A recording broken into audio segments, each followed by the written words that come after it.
Hey, happy Friday morning, Black Oak family. Ryan Ledden coming to you with an edition of Breakfast with Black Oak. Welcome all existing clients who view in most Fridays when we do these videos, and we want to welcome all new clients to the Black Oak family. A few of you have come on board recently, so we want to welcome you. Again, we try to do videos every Friday morning and just to give you an update on what's happening in the world or in our office or any fun announcement that's out there.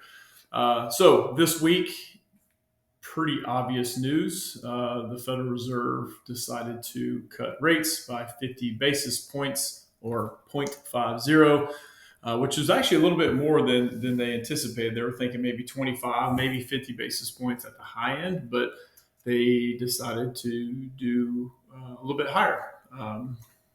Or cut rates lower, however you want to look at it. So 50 basis points, what does that mean for you? So really what the Federal Reserve, they control the Fed funds rate. What the Fed funds rate is, this goes back to my nerdy days of being an economics high school teacher. We used to actually talk about this stuff. So this is where it's relevant in our world today. So basically the federal funds rate is like the cash reserve transactions between banks, like overnight lending essentially. So the federal funds rate doesn't really directly affect us. It's more indirectly it affects us. So it does the overnight rates, but then banks, it usually spills over into banks, which means it spills over into us, whether they're coming down or coming up. It's usually an indirect. So the federal funds rate is not a direct lending between the Fed does not lend to us. They have transactions to banks, then banks have transactions to us. So again, trickle down effect, if you will. So 50 basis points. So what does that mean for all of us? Well, most of us know what that means because this stuff has been in the headlines for several years now because interest rates have been going this way. People have been waiting for them to come down. And now finally they have. So like right now, I think last week, the 30-year prime rate on mortgage, the 30-year rate on mortgages, the prime rate was like 6.2. So you'll probably start to see that trickle down eventually. It's not an overnight thing like it is with the Fed funds rate, but it will usually trickle down. But where does that affect you? If you have car loans, probably there's going to be a lot of refinancing when it comes to things like that. Or if you're buying a new car and you want to use a loan, then those are going to start trickling down. Student loans, credit cards, you may see those things start to trickle down. I guess the negative side of those things is that all this high yield savings that we have been doing a lot of will probably start coming down a little bit. Now, again, I say coming down a little bit. Like I checked the Schwab Money Market Mutual Fund this morning, and it's still at 5.12%, but they check that every 7 days. And that's why they check it every 7 days, because the federal funds rate may change, and it has. So you'll start to see those come down. You'll see high yield come down. You'll see CDs come down. That's just part of it. Do I still think it's worth parking safe money into a place like that? You're still going to get a good interest rate, but we'll see what actually how much they do come down with the Federal Reserve lowering their Fed rate by 50 basis points. We'll see if it comes down the same amount. Who knows? We will see. But I still don't panic with your high yield savings. Don't start chasing a return and putting your safe money into the S&P 500. That's not what it's there for. So again, be patient with that. We'll see how that plays out. But usually when interest rates come down, it usually does boost the market. I think the day it actually was announced, it ended up slightly down. As I'm recording this on a Thursday, the market is up higher. Historically speaking, a large majority of the time after 12 months when rates start to fall, the market is higher.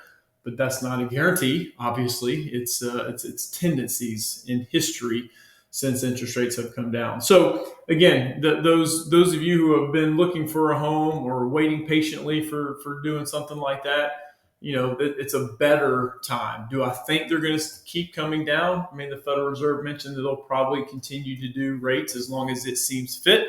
The rates will continue to come down in 2025, probably not in 50 basis points chunks. I did read an article that said that the days of us just getting used to super low rates are probably over for a long time.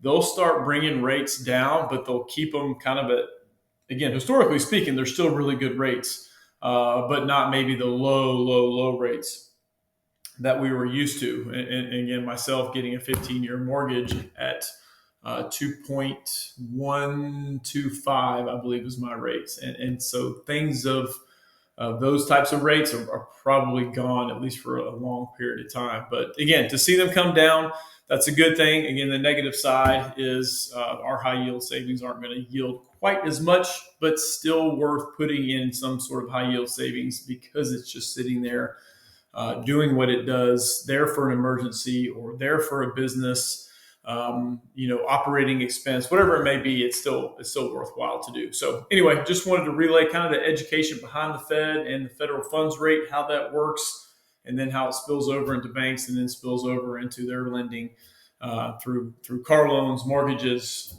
student loans, credit cards, you name it. It does definitely have an effect on that. And a lot of times the hiring continues, usually has a trend to increase that where they hire more because of lending is cheaper, access to credit is cheaper, expansion in businesses usually happens. We'll see. So again, just wanted to give you an education on that. So you'll probably start to see that affect you in indirect ways, whether it's positive or negative, depending on what side of the fence you're on the savings or the borrowing side. So all the best, everyone. Again, thank you for tuning in, and we'll see everyone next Friday. We do have fall break. Forsyth County Schools has fall break. We're staying in town because, my goodness, if you've been clients with us recently, you know I've been all over the place in the summer, and it's mostly kids-related sports. So we're hanging tight. So I will be working for about 3 days next week. Thursday and Friday, we'll do a little bit of staycation with my kids. My wife's going out of town. She's going to a wedding up in North Carolina, but going to be in town for the most part. Andrea's here as well. Her kids go to Gwinnett County schools and Beaufort City schools, so they have a different break in October. So anyway, just want to give everybody a heads up. We will be around, so definitely reach out if you need us. Have a good one. Bye.